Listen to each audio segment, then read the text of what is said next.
Pag-regulate kan social media accounts kan mga makandidato para sa midterm elections pigpaboran kan COMELEC Naga. Reactivation kan mga deactivated voters registration pwede naman subuot gibuhon online. Aramon yan sa report ni Jessica Kalinog. Sa paagikan posters, tarpaulins, flyers, ballers asin sa mga patalastas sa radyo asin TV, pwedeng magkampanyaan mga kandidato para sa saindang pigdadalaganan na posisyon.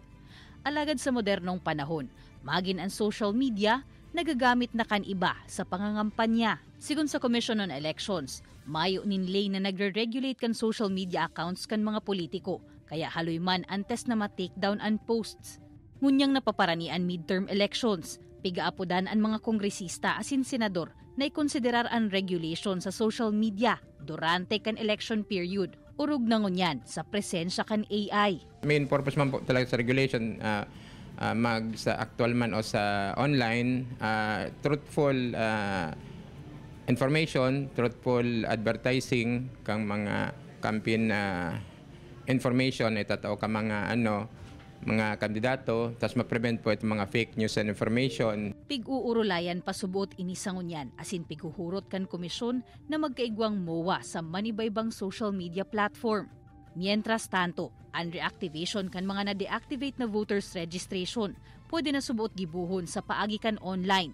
Election 2022 pa kan i-implementar ini. Mag-download sa nakan application form, i-fill out, saka ipasa sa email address kan nakakasakop na COMELEC office sa imong naiistaran. Makukuha ini sa COMELEC website. For convenience kang ma-reactivate, then na siya kapan mag-uli kung saan siyang munisipyo syudad naka-star para po mas madali po.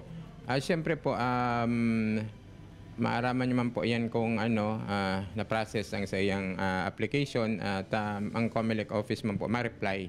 Maagi man subuot ini sa validation kan komisyon, asin an opisina na mismo an makoordinar sa imo sa iba pang kaipuhan na dokumento. Kaibanan si Gerald Gandia, Jessica Kalinog, Balitang Bicolandia.